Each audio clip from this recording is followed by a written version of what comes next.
hamba-Mu Tuhan yang akan mengajari kami nanti Tuhan. Engkau berkati juga kami yang akan mendengar Tuhan. Biarlah setiap apa yang disampaikan oleh hamba-Mu Tuhan bisa kami mengerti ya Tuhan. Doa ini kami serahkan ke dalam tangan-Mu. Hanya di dalam nama Tuhan Yesus Kristus kami mengucap syukur. Haleluya. Amin. Amen. Amen. Amen. Hallelujah. Amen. Haleluya. Welcome back, Pastor. Thank you. Thank you. Are we waiting for someone? Ada yang ditunggu nggak nih? Apa yang siapa namanya? Yang dari NTT? Saya sudah hubungin Pak, belum direspon. Cuman Ya. biasanya dia join Pak. Silakan mulai aja Pak. You know, Sister Christina, that we have a student from NTT, from Nusa Tenggara Barat, from what is that? An island in the near on the north of Australia, but south of Indonesia. Yeah. So usually she joins online. Yeah. Praise God. Okay. Well, tadi siapa yang sudah berdoa tadi? Saya Yesua, Pak. Okay. I just want to let you guys know I haven't finished correcting your exam. I've been so busy because I teach 9 classes a week. Jadi saya ingin memberitahukan bahwa saya belum selesai mengkoreksi melihat akan hasil ujian saudara karena saya mengajar 9 pelajaran dalam 1 minggu.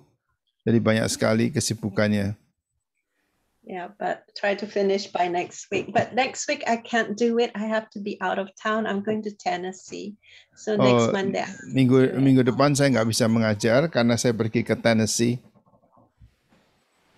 Yeah. All right. So we're in a new part of Genesis.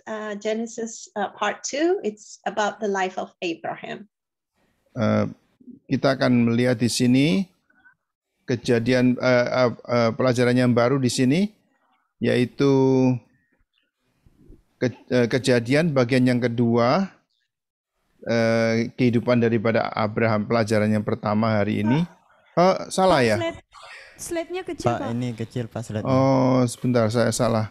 Saya share yang mana ya? Bentar, ini apakah saya harus share yang ini? Coba, ini kelihatan besar apa enggak? Belum, Pak, lagi proses. Nah, sudah, Pak. Besar. Besar? Ya, Oke, kalau begitu kita bisa melihat di sini kejadian bagian 2 Abraham, pelajaran yang pertama.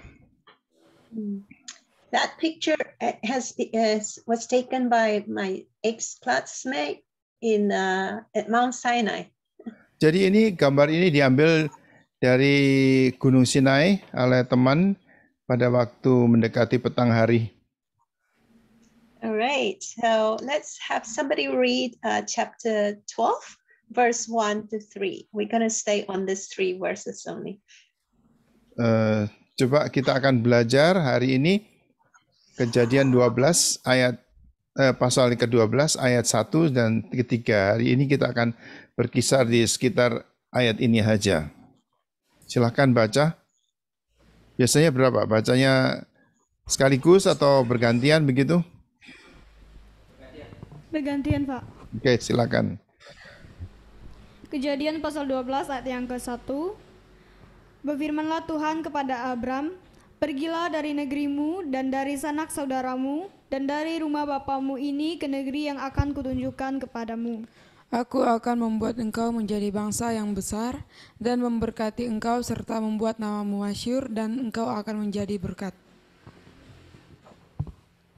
Yang ketiga, aku akan memberkati orang-orang yang memberkati engkau dan mengutuk orang-orang yang mengutuk engkau. Dan olehmu semua kaum di muka bumi akan mendapat berkat. Okay, thank you. Okay, let's see.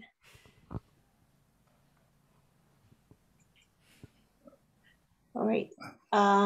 So we note that the iniquity force that started, right from Adam, And then you see up to Noah's time, and then Nimrod, that iniquity force is so entrenched in this.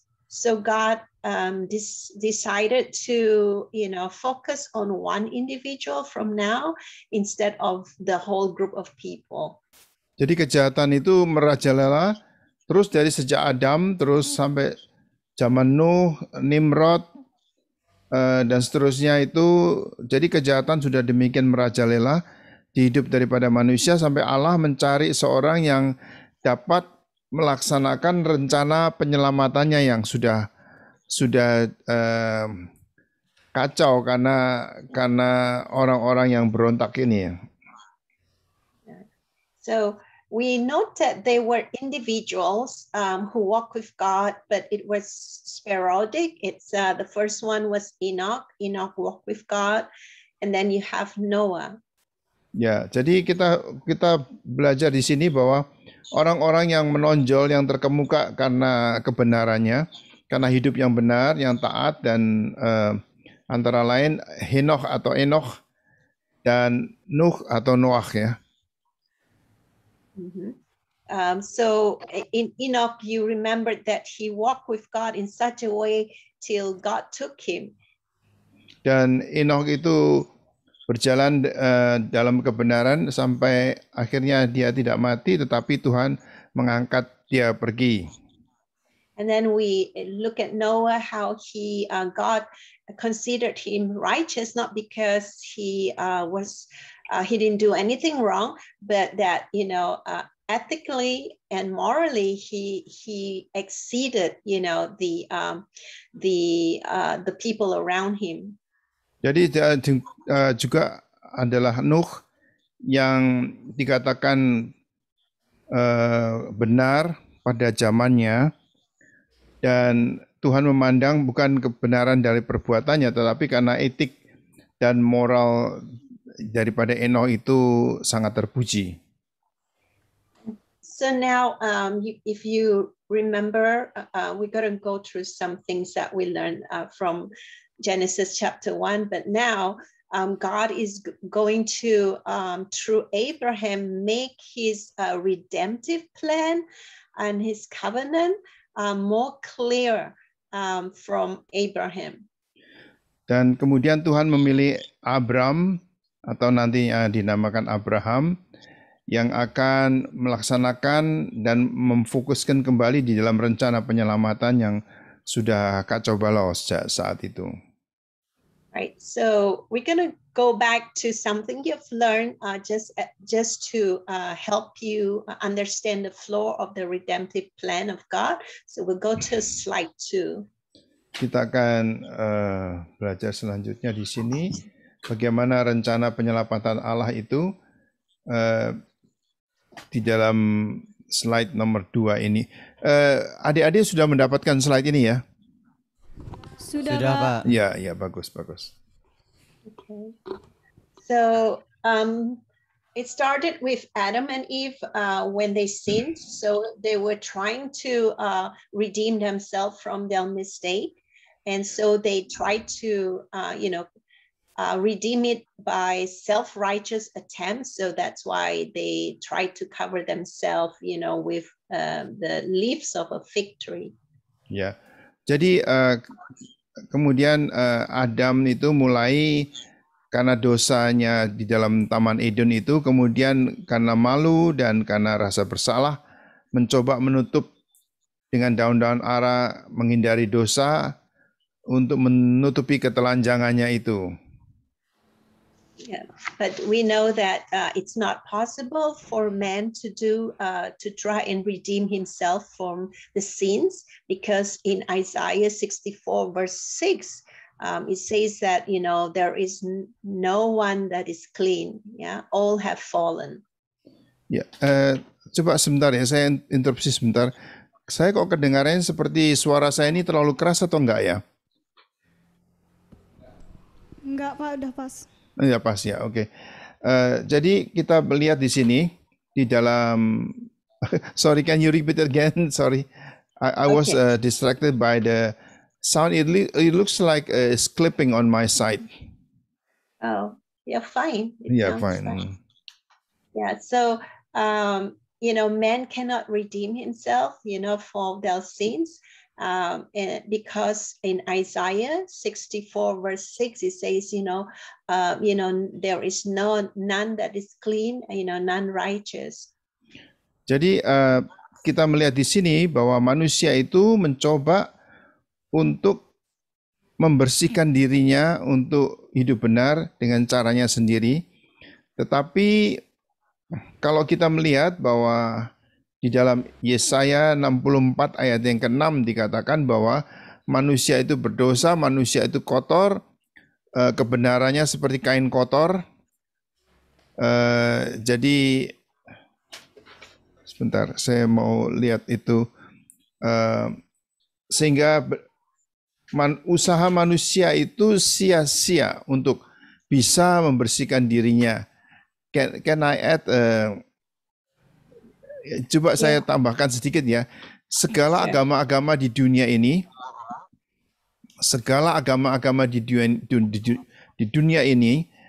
bentar saya 64:6 itu selalu mengatakan bahwa ya kalau kita merasa kita berdosa, mencoba untuk memberi sesajen, untuk memberikan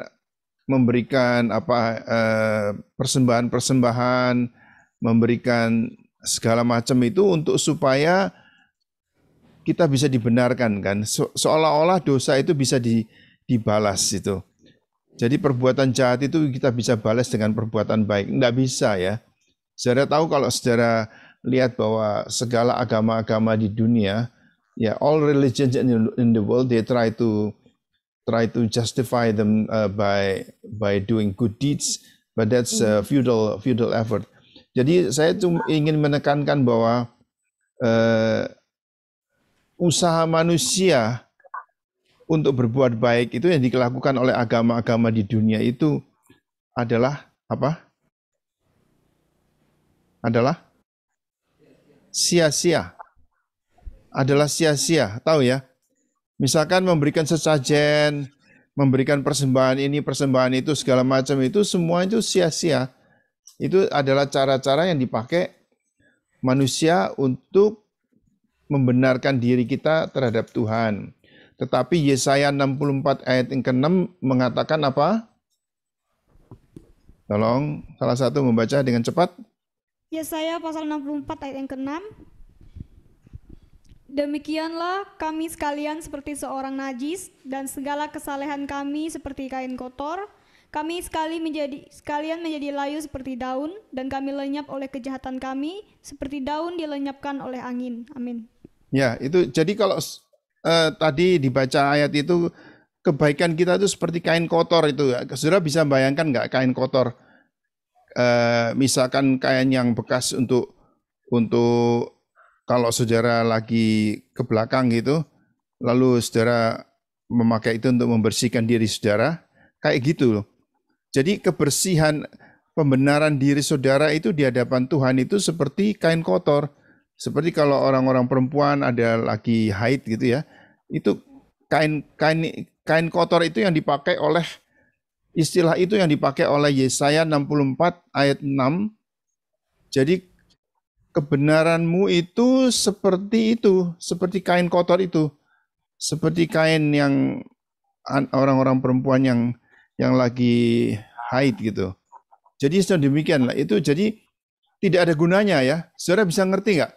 Jadi ayat ini berbicara dengan lebih jelas kalau saudara bisa membayangkan bahwa segala usaha-usaha yang dilakukan oleh orang-orang dengan sesajen, dengan memberikan zakat, memberikan fitrah, memberikan segala persembahan-persembahan itu kepada Tuhan, kepada Allahnya, dengan cara agamanya itu seperti itu, seperti kain kotor. Ada gunanya enggak? Enggak. Hah? Ada gunanya enggak? Enggak. Enggak ada, ya. Nah itulah tadi itu saya Sorry, I try to elaborate so that they will understand. Yeah. Yeah, go ahead, Pastor. That's fine. Yeah. So you know, why is it, you know, no matter what we do, you know, it's not going to work? It's because, you know, sin is already infused inside our bloodstream. And so that's why we need the, you know, the blood of Jesus for that cleansing. Yeah.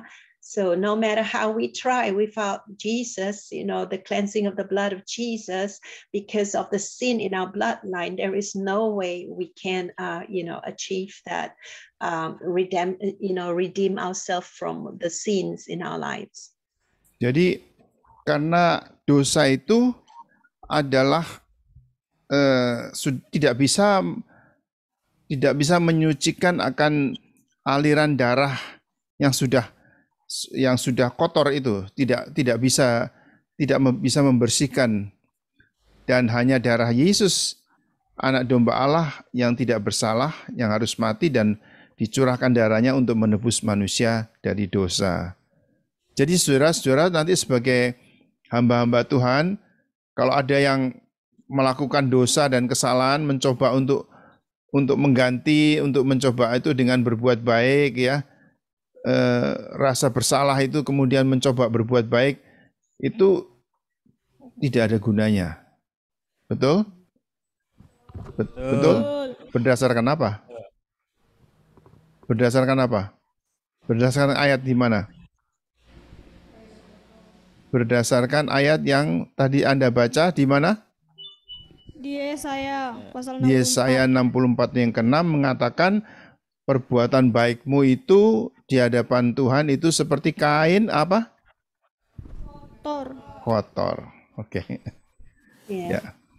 So if you would somebody like to read Leviticus chapter 17 verse 14 to talk about, you know, the life of the flesh is in the blood. Ya. Jadi kalau saudara mau, kan kita tadi mengatakan bahwa Yesus sebagai anak domba Allah harus mati mencurahkan darahnya untuk menebus manusia dari dosa. Saudara tahu bahwa hidup daripada makhluk yang hidup itu ada di dalam darah. Kalau saudara baca di dalam kitab Imamat orang Lewi, chapter 17, is that 17:14? Yes, sir. Pasal 17 ayat 14, tolong dibaca salah satu dengan cepat, salah satu silakan. Imamat orang Lewi 17:14 mengatakan, yuk, yang lain boleh juga, silakan yang sudah dapat. Joshua atau siapa? Imamat pasal 17 ayat berapa, Pak? 14. Imamat pasal 17 ayat yang ke-14. Karena darah itulah nyawa segala makhluk, sebab itu aku telah berfirman kepada orang Israel, darah makhluk apapun janganlah kamu makan, karena darah itulah nyawa segala makhluk, setiap orang yang memakannya haruslah dilenyapkan. Jadi kalau sudah tahu bahwa nyawa itu ada di dalam darah. Darah itulah yang membawa akan nyawa itu, karena itu kalau dosa itu mengabaikan kematian, maka Yesus sebagai anak domba Allah juga darahnya harus dicurahkan untuk bisa menebus manusia dari dosa. Ya, masuk akal nggak? Masuk akal nggak? Masuk akal ya. Betul. Jadi yang bisa menebus kesalahan itu bukan sesajen, bukan keperbuatan baik, bukan zakat, bukan fitrah, bukan apa, tetapi adalah darah. Darah apa? Darah anak domba. Darah anak domba Allah, ya, Yesus Kristus. Amin. Ya. Yes. So that's the beginning of the redemptive plan of God, and then we see the progressive redemptive plan of God with Noah, the ark of salvation. Jadi saudara melihat di situ adalah penebusan Kristus itu, mencurahkan darahnya itu, tetapi sekarang kita melihat progresnya, yaitu dimulai dengan bahtera keselamatan dari kehidupan daripada Nuh. Right. So if you remember, the ark of God, the ark of God's salvation, actually it's it's a foreshadow of Jesus as the salvation. Jadi kalau saudara melihat bahtera yang yang disuruhkan oleh Tuhan, bahtera Nuh itu sebetulnya menggambarkan atau membayangkan atau merupakan gambaran daripada penyelamatan Kristus. And if you remember also, when all the animals and Noah and his family, went into the ark, once they went in, it was God who shut the door. Kalau saudara ingat pada waktu bahtera Nuh itu sudah siap untuk berlayar, untuk terapung, bukankah Tuhan sendiri yang menutup pintu bahtera itu? Sekali ditutup, ya. Jadi saudara ingat itu cerita ya. Yeah. So for 120 years, as Noah was building the ark, he was preaching righteousness, but only he and his family, went into the ark. That's sad. But so once they are all in, the door is shut, then everyone outside would die. Ya, kalau kita kembali melihat akan cerita daripada Nabi Nuh itu, Noah itu, maka selama 120 tahun dia kan tiap hari berkhotbah itu. Berkhotbah tiap saat untuk supaya mereka bertobat. Tetapi mereka tidak mendengarkan. Saudara bisa bayangkan saudara khotbah dengan tujuan cuma satu, yaitu bertobatlah kamu. Tetapi 120 tahun tidak ada yang mendengar. Dan itu setelah 120 tahun, maka Allah menutup pintu bahtera itu, dan hujan dan air mengeluarkan mata air yang deras sehingga bumi tenggelam semuanya, dan kemudian hanya orang-orang, ada 8 orang saja yang di dalam. Berapa orang? 8, Pak. 8 orang saja di dalam yang selamat, yang sisanya semua binasa. Yeah. And the other thing I forgot to say in the beginning, we are now in the fall feast. Remember, I taught you about the fall feast last year. Ya, selain itu coba saudara hubungkan dengan yang kita sudah bahas mengenai pesta-pesta Ibrani musim gugur yang lalu. Kita sudah belajar kan? Yeah, so we have passed the feast of trumpet, and then now we are in this days of awe, from the feast of trumpet to the Day of Atonement. It's called the days of awe. Ya, jadi kalau saudara melihat cerita-cerita kisah-kisah yang kita sudah pelajari mengenai pesta-pesta rohani, hari raya rohani selama musim gugur, maka yang pertama misalkan itu saudara tahu Feast of Trumpet atau hari raya Nafiri atau Yom Teruah, ada yang ingat itu? Ada yang ingat nggak? Udah lupa. Hari Yom Kippur, hari penebusan. Ya, Yom Teruah, kemudian ada Yom Kippur atau hari penebusan, dan ada hari dari atau wah gitu. Yeah. So why I'm bringing this out, because on the if you remember on Yom Kippur, at the end of Yom Kippur, which is the Day of Atonement, there's this service called Nila. And this Nila, if you remember, is when the gate will close. Ya, kalau saudara perhatikan di dalam saat Yom Kippur itu ada namanya ada Nila, di mana itu ditutup Nah, itu semua menggambarkan penggambaran-penggambaran daripada dihubungkan tadi dengan Nuh. Is that you are connecting the Noah Yes. when the Lord Himself closed the ark. Ya, Yes, jadi yes. jadi itu dihubungkan, nila tadi dihubungkan dengan sebagai gambaran daripada saat pada waktu Allah sendiri yang menutup pintu bahtera sehingga hanya berapa orang yang selamat? 8 orang. 8 orang yang selamat dan yang lain ada binasa, ya.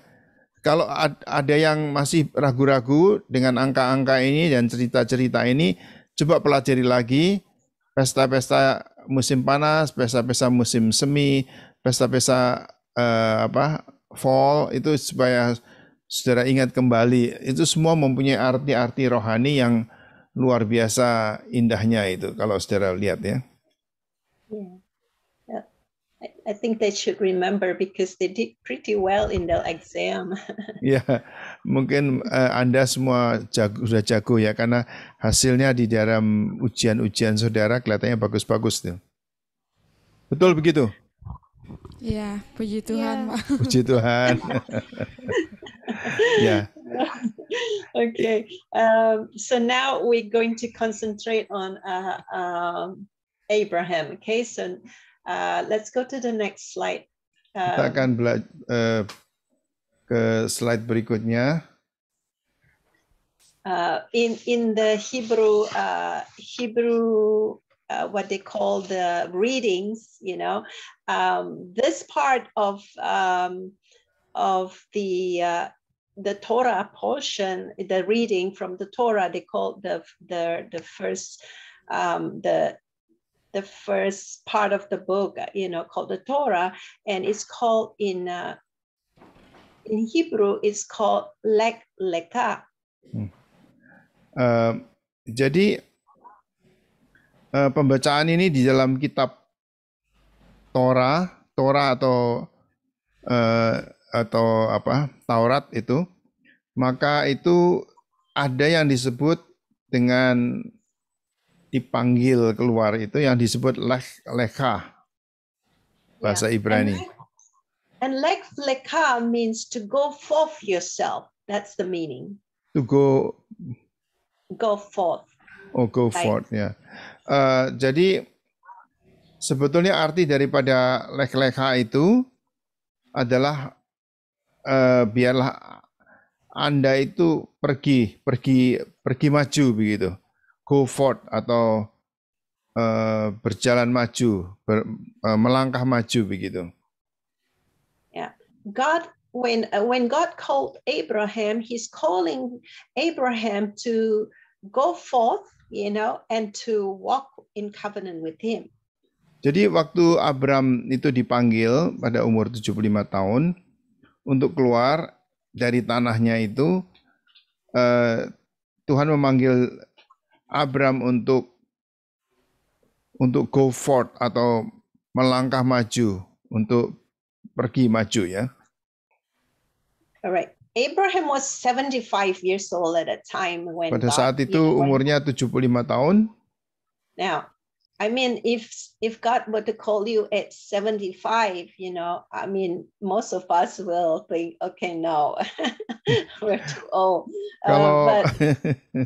Kalau Anda dipanggil pada 75 tahun, mulai melaksanakan sesuatu yang besar, maka kebanyakan daripada kita itu tidak bersedia ya, tidak mau.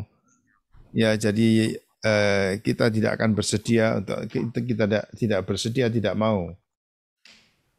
Yeah. So how most of you are maybe 20 years and under, or kebanyakan Anda semua kan sekitar berapa, 20 tahun atau ke bawah, atau berapa umur Anda di sana? 20-an, Pak. 20-an ya, 20-an. Oke. Okay. So you guys, you have all the energy, right? Yeah.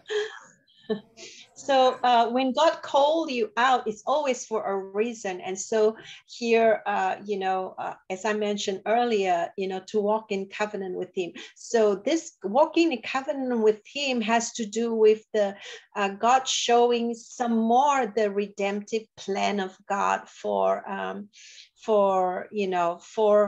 Abram, and also for the rest of us to see how, God works out His redemptive plan progressively. Jadi pada waktu Abram itu dipanggil pada umur 75 tahun untuk melaksanakan satu tugas untuk penyelamatan, maka Tuhan mengungkapkan akan rencana penyelamatannya itu kepada Abraham pada saat itu. And God called him out to go to a place that he doesn't really know, but he was so, he was so willing. So if you look at the chart, the illustration, he was from Ur of Chaldish, and then he went to Haran and then to Canaan. So it's a long journey, but kalau saudara melihat bahwa Abram itu melakukan perintah Tuhan itu dengan taat dan melakukan perjalanan yang sangat jauh pada umur 75 tahun itu, beranjak daripada Ur di Kaldea, pergi ke Haran dan kemudian ke Kanaan. Right, let's go to the next slide. Kita akan beranjak kepada berikutnya. And we learned that Abram is from the line of Shem. Jadi Abram itu dari keturunan Shem. Yang lain apa? Coba. Shem, siapa lagi dan siapa lagi? Ham dan Yafet. Ya, Shem, Ham dan Yafet. Nah, ini Abram dari garis keturunan Shem. Jadi saudara ketahui ya bahwa itu Abram itu dari garis keturunan dari anak-anak Shem, Ham dan Yafet itu yang Shem ya. Yeah. All right. So the father of Abram is Terah, and apparently we're not sure why Terah decided to move go to Haran together with Abram, his daughter-in-law, and the son Lot in Haran. It is most probably that God directed him, but we're not sure. But actually, it was Terah who took Abram, Sarah, and Lot to Ur first, and then they settled in Haran. Ya, kalau saudara lihat dari peta ini, dari skema ini, maka Terah itu dia mengambil anaknya Abraham dan istrinya atau menantunya Sarai, dan juga dengan Lot dan keponakannya pergi daripada Ur di Kaldea, pergi ke Haran. Ya, itu perjalanan yang pertama itu. So we note that Nahor didn't go. Kita tahu bahwa Nahor, anak daripada Terah juga, itu tidak pergi. Tetapi kenapa kok Terah itu mengajak Abraham dan menantunya Sarai, Lot, keponakannya itu, keponakan Abraham itu juga dibawa semua. Itu dan Nahor itu ditinggalkan, enggak ngerti kita apa. So now when they were in Haran, Haran died there and left behind, his son Lot, and the place, not quite sure, but that place Haran is most likely named after Haran. Ya, jadi di Haran itu, maka Haran itu mati dan meninggalkan anaknya Lot itu. Jadi tempat itu dinamakan Haran yang mungkin sekali diberi nama seperti namanya. Now, why Terah didn't move on to Canaan? The best reason that commentators have given is that most likely he had good business there, idol making. So maybe that's why he stayed there, or maybe because his son died there, and so he was too sentimental to leave that place. Ya, menjadi pertanyaan kenapa Terah itu tidak membawa terus ke Kanaan, tetapi tetap di Haran saja.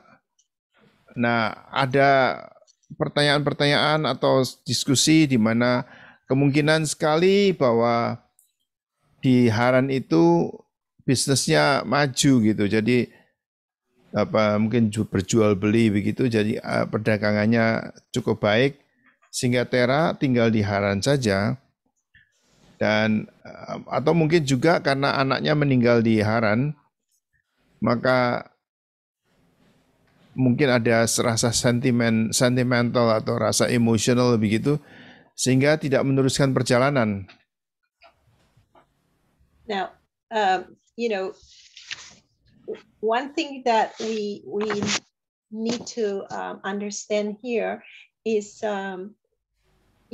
sometimes when God has called you out, it's quite easy for us to stop halfway because we are getting comfortable with something, or something else is attracting us.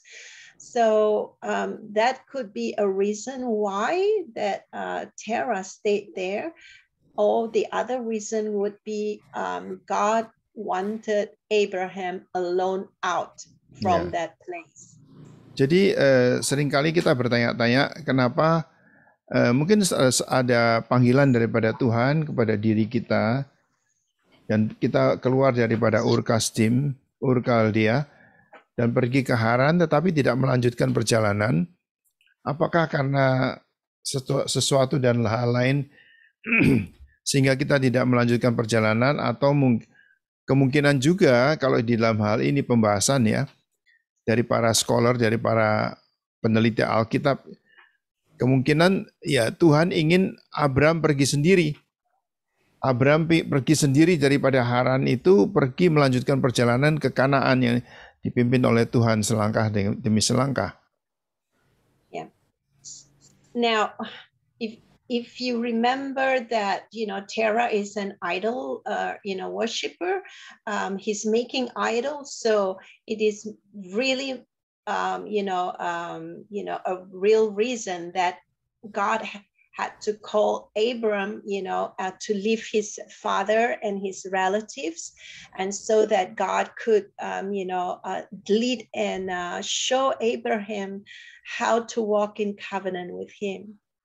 Ya, jadi kalau kita lihat di sini bahwa Terah itu sebetulnya aslinya ya penyembah berhala, karena tidak ada lain yang tidak mengetahui hal yang lain. Jadi kalau kita melihat kenapa kok Abraham itu dibawa oleh Tuhan terus melanjutkan Haran, keluar daripada Haran dan terus ke Kanaan, karena Tuhan menghendaki untuk Abraham untuk meninggalkan suasana penyembahan berhala daripada keluarganya itu dan pergi ke satu tempat di mana Tuhan sendiri mempunyai covenant, mempunyai ikatan perjanjian dengan Abraham gitu. Untuk Tuhan mau menunjukkan covenant atau ikatan perjanjian dengan Abraham. Yeah. So,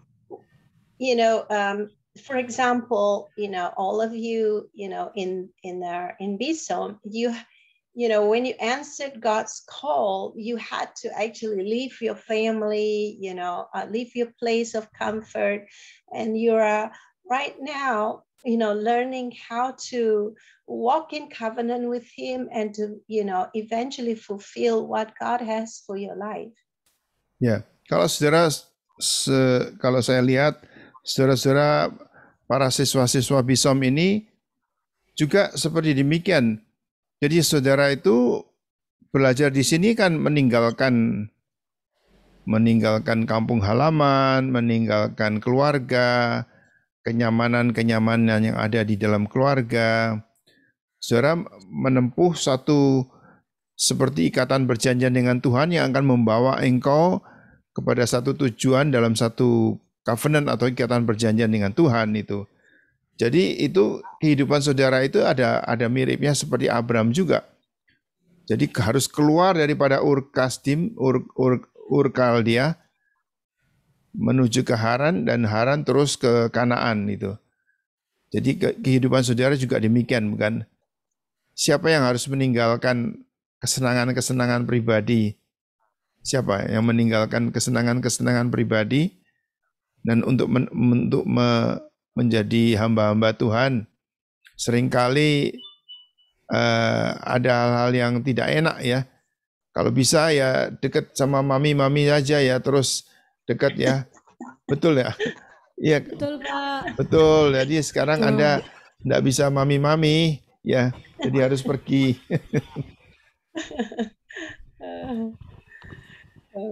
So to embrace the covenant that God presented to him, Abraham have to respond. God can call us, but we can still reject his call. But if you are, walking in covenant with him, we have to respond. Every one of us have the choice to respond, and hopefully by looking at Abraham's life, how he responded to God immediately without reservation. We pray that, I pray that we will together learn, how to walk more and more, in covenant with God. Ya, kalau saudara ingat, saudara murid-murid Bisom juga, ya seperti Abraham juga di sini waktu berjalan dengan Tuhan, berjalan dengan Allah, membuat satu ikatan perjanjian dengan Tuhan, itu kalau pada waktu Abraham dipanggil untuk pada umur 75 tahun tadi, dia memberikan respons serentak langsung menjawab ya atas panggilan Tuhan. Dan saudara-saudara juga harus demikian, harus menjawab panggilan Tuhan itu dengan antusias, melaksanakan meskipun ada pengorbanan. Seperti saudara ketahui, di antara teman-teman Anda yang di Bisom banyak yang berguguran, bukan? Mungkin dari segala macam sebab, tapi antara lain karena tidak tahan dengan tidak bisa kalau harus meninggalkan orang tua, saudara, kampung halaman dan sebagainya itu. Jadi tidak tahan dengan itu. Tapi saya memberi Anda semua yang saat ini ada di Singkawang dan di tempat-tempat yang lain yang mau menjawab panggilan Tuhan untuk aku mau jadi hamba Tuhan dan aku mau betul-betul melangkah dengan iman, menjawab panggilan Tuhan dan mau berkorban. Amin. Amin. Amin. And just personal, a testimony. It's not easy, when God called me, I was like 20 years old, like you guys. I'm now 60 something, and God has faithfully helped me all this time. And I'm not saying it's easy. It has been difficult, but I believe God can help you. Yes. Kesaksian pribadi saya, waktu saya dipanggil menjadi hamba Tuhan juga seumur saudara, sekitar 20-an. Dan saat ini sekitar 60 lebih kira-kira. Itu bukan suatu hal yang mudah, banyak tantangan, tetapi sampai saat ini Tuhan memelihara dan mencukupi dan tidak pernah menyesal gitu. Yes, you can do it, right? With God's Semua help. Anda bisa melakukan, amin? Amin. Amin. Hallelujah. You see, many Christians, they talk about faith in Jesus, but they don't understand that when you say you have faith in Jesus, it's not just a belief. It's not a creed, but it's also deeds. You have to obey.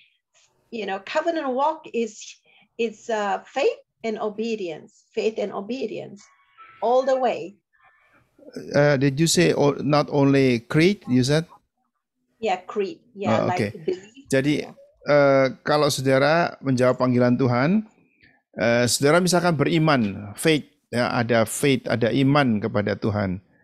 Maka faith itu bukan hanya saja creed atau credo atau percaya kepada Tuhan, tapi juga deed atau tindakan iman, bukan hanya saja ya beriman, percaya, saya percaya itu, tapi betul-betul bertindak.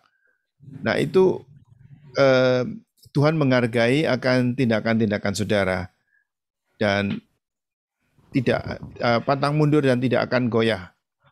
Amin. Ya, amin. Amin. The Hebrew concept of faith, the Hebrew, like the grammar and the sentence, when they say, they don't concentrate on noun, which is so different from, the English way of thinking. They concentrate on the verb.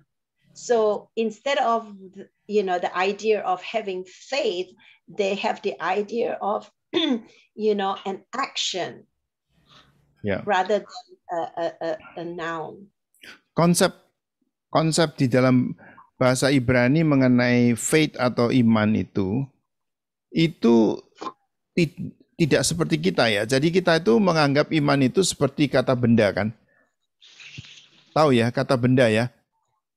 Ya. Tapi lebih kepada verb atau kata kerja sebagai tindakan. Jadi dalam bahasa Ibrani faith atau iman itu tidak konsentrasi sebagai kata benda, tetapi sebagai kata kerja. Dalam ya. Yeah.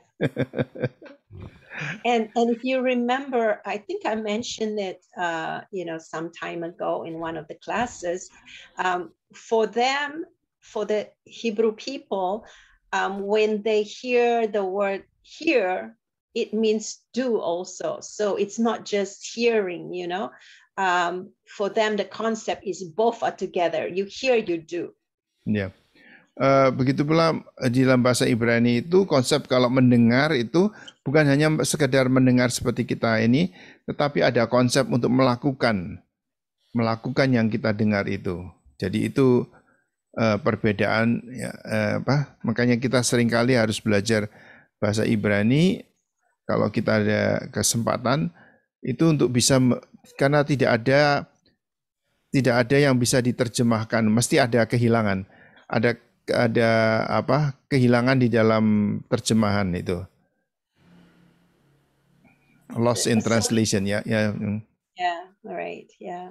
The progress, of our covenant relationship with God, involves us to be willing to change accordingly as God leads us. Jadi konsep di mana kita itu mendengar panggilan Tuhan itu ada konsep untuk kita mau berubah ya. Jadi kalau kita tidak, wah aku tidak bisa nih menyelesaikan pekerjaan dari Kak Erik ini berat sekali, ya udah aku tidak mau berubah, udah mau gini, sudah tidak bisa begitu ya. Jadi kita kalau ada tugas mungkin merasa berat, tetapi ada rasa untuk mau berubah, aku harus bisa gitu. Jadi tidak segan untuk menerima tempaan. Yeah.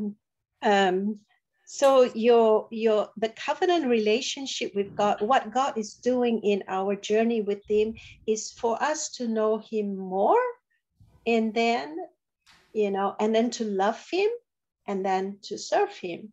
And all because we are grateful for what Jesus has done on the cross for Jadi us. kalau untuk kita, panggilan itu adalah di mana kita itu ada kerinduan untuk melakukan sesuatu yang lebih.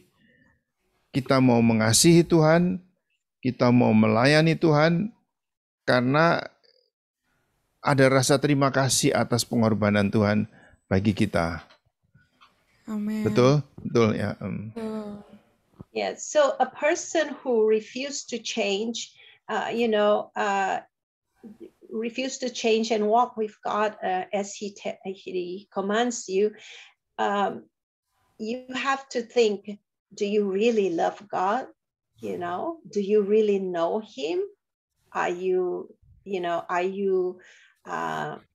appreciating this so great salvation that is found in no one else except Jesus. Ya, kalau saudara-saudara yang mau berubah dan kalau kita menjawab panggilan Tuhan, mau bersama-sama berjalan bersama Tuhan, itu selalu kita ada semacam pertanyaan dalam hati kita, apakah kita betul-betul mengasihi Tuhan?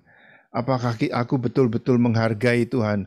Apakah aku betul-betul menghargai pengorbanan Kristus di atas kayu salib bagiku? Kalau ada perasaan terima kasih demikian, maka aku berjuang dan aku tidak akan gampang kendor, aku tidak akan gampang gagal, atau aku tidak akan gampang untuk menyerah. Yeah. All right. We have 5 more minutes, but see whether we can finish the next slide. Kalau tinggal 5 menit lagi, I want to know is still who are the new students. Ini Anton ini lagi di mana sekarang, Anton? Anton dengar nggak? Di Sebude, Pak. Di Sebude, Anton di Sebude. Kalau Jujur Munte itu siapa ya, Erik? Hamba Tuhan Pak yang biasa dulu ikut Zoom dan ikut Zoom-nya biasa. Oh, oke. Terima kasih Pak Jujur bisa membantu kita ya. This is a servant of God also, pastor. Lalu kalau ya Agape Anis saya udah tahu. Naomi Ohana itu siapa? Ya ini yang dari NTT Pak. Mungkin Naomi bisa menyalakan kameranya. Ini Pak David. Iya Pak. Itu. That is Naomi Ohana. Dari mana? Dari kota mana? Dari Kalabahi, Kabupaten Alor. Kabupaten Alor. Di namanya apa? Desanya namanya apa? Kota Kalabahi, Kota Kenari. Oh, Kota Kenari, Kota Kalabahi di Alor. So, it's just an island in Alor Island. Very small. Where is that? Di mana itu ya? Alor itu di mana? Di Bandara Udara Mali.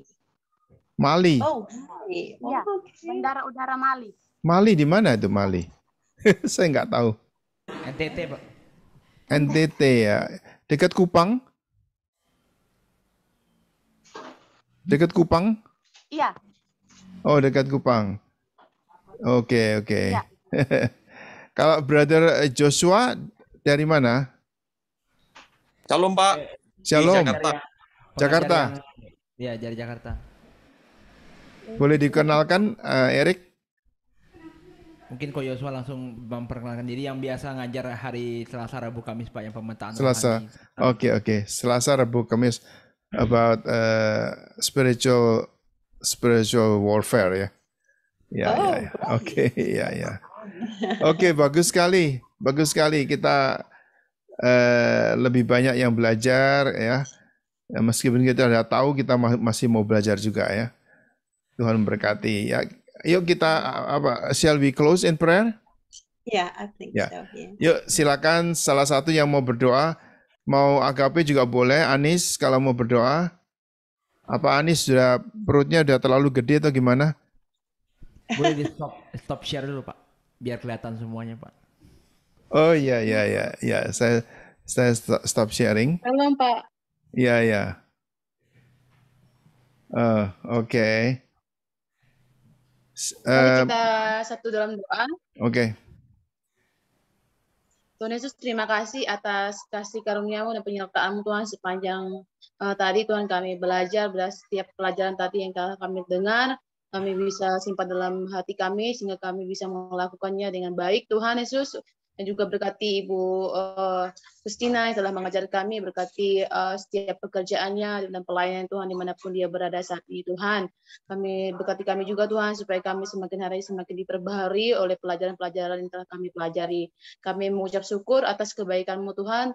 Hanya di dalam nama Tuhan Yesus kami berdoa. Haleluya. Amin. Ini luar biasa kalau kita lihat yang dari Houston 2 orang, Sister Christina dan saya di Houston, lalu Naomi ada di Alor ya, Pulau Alor. Ya, yang lain-lain ada di Singkawang, Anton ada di Sebude, Agape Anis ada di Gua Boma, Pak Jujur dan ada di mana? Saya di Medan. Medan, dari Medan, Sumatera. And Joshua, Pak Joshua di mana? Jakarta. Jakarta.